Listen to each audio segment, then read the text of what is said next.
बघू शकता 15 दिवसाची साय होती ही माझी। 15 दिवसाच्या साईमध्ये मी जवळजवळ 2 ते 2.5 लिटर तूप निघते याच्यात। आणि 15 दिवस माझ्याकडे तबेल्याचं दूध येतं, त्यामुळे माझ्याकडे भाकर जेवढी आपली जाड असते ना तितकी जाड साय निघते। म्हणून 15 दिवसातून माझ्याकडे दर 15 दिवसात मी तूप बनवत असते। तर माझी ही ट्रिक एकदम साधी आणि सोपी आहे। या पद्धतीने जर तुम्ही तूप बनवलं ना तर तुमची भांडी अजिबात खराब होणार नाहीत आणि कढई घासायला सुद्धा कंटाळा येणार, कारण कढईला सुद्धा चिपकत नाही। इतकं छान आणि व्यवस्थित तूप बनते। तुम्ही एकदा नक्की ट्राय करा माझी ही सांगितलेली ट्रिक। बघू शकता मी हे आता गोळे सगळे काढून घेते, लोणी सेपरेट करून घेते आणि जे काही आपलं हे ताक उरेल ना या ताकाचं तुम्ही पिऊ शकता किंवा तुम्ही दही वगैरे कढी वगैरे करू शकता या ताकाची। फक्त एक कढी करताना एक तुम्हाला रात्रभर याला विरजण टाकून ठेवायला लागेल, कारण काय कढी आंबट असली तरच चांगली लागते। कारण मी मलाई काढताना मी दुधावरची साय काढताना मी त्याच्यात आपलं दही वगैरे काहीच टाकत नाही, फक्त सायच काढते सेपरेट मी आणि फक्त साईपासूनच मी तूप बनवते, त्याच्यात दुसरं मी काहीच टाकत नाही। जर तुम्हाला कढी बनवायची असेल तर तुम्ही त्याच्यात रात्रभर विरजण टाका, तसंच ठेवा आणि दुसऱ्या दिवशी कढी बघा आता आपलं तूप बनवायला रेडी होते। मी आधी काय केलंय बघा, सर्व एका भांड्यात मोठ्या याच्यात घ्यायचंय, कधी कढई मोठी घ्यायची छोटी नाही घ्यायची। तर मोठ्या कढईमध्ये हे सतत असं गोल गोल राऊंड मध्ये मिक्स करत राहायचं।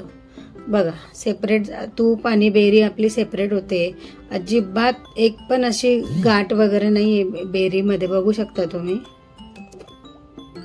तूप सेपरेट आणि आपली बेरी सेपरेट दिसते। हे जर तुम्ही असंच ठेवून दिलं कमी गॅसवर आणि दुसऱ्या कामाला लागलं ना तर तुमचं हे असं गाठी राहून जातात तुपामध्ये, मग ते तूप पण जास्त निघणार नाही आणि सगळं बेरी जास्त असते। मग ती बेरी काय होते खाली तळाला चिपकते कढईच्या आणि पूर्ण मग साफ करायला पण खूप किचकट होतं ते। त्यामुळे तुम्ही सतत ही प्रोसेस करत राहा, सतत त्याला मिक्स करत राहा असं राऊंड पद्धतीने मी दाखवलेल्या पद्धतीने। बघू शकता तुम्ही तूप बघा आपल्या झाऱ्यामध्ये सुद्धा येत नाहीये बेरी, दिसते का तुम्हाला? सगळं तूप झालं तयार। ह्या पद्धतीने जर तुम्ही केलं ना तर खूप छान तूप तयार होते तुमचे। बघू शकता तुम्ही आता आपला तुपाचा कलर असा ब्राउनिश झाला आहे। आता आपण त्याला थोडा वेळ अजून असं मिक्स करून घ्यायचंय, मिक्स करत राहायचंय आणि तूप होत आले की त्याच्यात 2 चमचे एकदम थंड पाणी टाकायचे। सध्या मी हिवाळा असल्यामुळे मी नॉर्मल माठातलंच पाणी घेतलंय, पण तुम्ही उन्हाळा असला का तुम्ही त्याच्यात आईस क्यूब पण टाकू शकता। फक्त गॅस लो ठेवायचा आहे, एकदम हाय फ्लेमवर गॅस नाही ठेवायचा आहे, मीडियम पण नाही, एकदम कमी ठेवायचा आहे गॅस। आणि मला परत असं कमी वाटलं की 2 चमचे कमी झालं, म्हणून मी परत 2 चमचे पाणी त्यात घातलंय।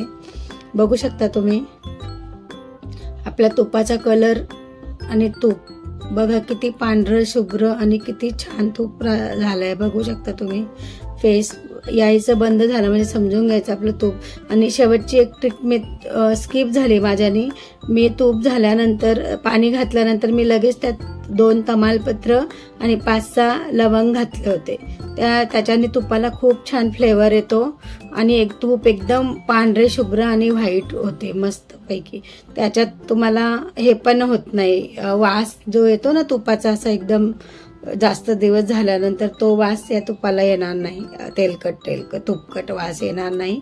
एकदा माझ्या ह्या ट्रिकने तुम्ही करून बघा आणि मला कमेंटमध्ये नक्की सांगा की तूप कसे झाले। बघा आपली कढई सुद्धा किती क्लीन झाली, बघू शकता तुम्ही कढईला सुद्धा एकही डाग नाहीये, असं चिपकलं सुद्धा बेरी चिपकलेली सुद्धा नाहीये कढई। बघू शकता आपली कढई।